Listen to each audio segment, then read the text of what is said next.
প্ৰতিমূৰ্তি দাহ কাৰ্যসূচী আমি পৰিমল শুক্লবৈদ্যৰ আমি জনাব বিচাৰিছো যে মাৰ্ঘেৰিটা মহত সাম্প্ৰতিক সময়ত আটাইতকৈ ভয়াৱহভাৱে বাঢ়িব ধৰিছে অবৈধ চুলাই মদৰ ঘাটি।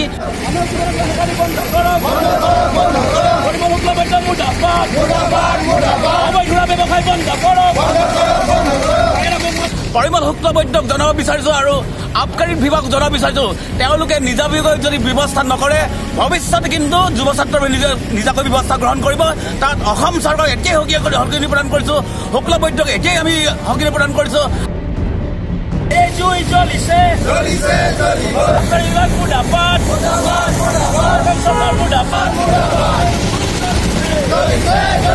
অসম জাতীয়তাবাদী যুৱ ছাত্ৰ পৰিষদ মাৰ্ঘেৰিটা আঞ্চলিক সমিতিৰ উদ্যোগত আজি আবকাৰী মন্ত্ৰী পৰিমল শুক্লবৈদ্যৰ প্ৰতিনিধিত্ব কৰি প্ৰতিবাদ সাব্যস্ত কৰা হৈছে। এইটো কাৰণে মাৰ্ঘেৰিটা মহকুমাত যি ধৰণে বৃদ্ধি পাইছে অবৈধ মদৰ ব্যৱসায়, এই ক্ষেত্ৰত কিন্তু আজি পৰ্যন্ত আবকাৰী বিভাগে কোনো এটা গুৰুত্বপূৰ্ণ সিদ্ধান্ত গ্ৰহণ কৰা, কোনো এটা বিহিত ব্যৱস্থা গ্ৰহণ কৰা পৰিলক্ষিত হোৱা নাই। তাৰ বাবে আজি আকাশীলতাৰ লৰে গঢ় লৈ উঠিছে গাঁৱে ভূঞে চহৰে নগৰে এই অবৈধ মদৰ ব্যৱসায়। আৰু এই ক্ষেত্ৰত অবৈধ ব্যৱসায় সেৱন কৰি একাংশ লোক নিজৰ জীৱন আহুতি দিবলগীয়া পৰিস্থিতি উদ্ভৱ হৈছে।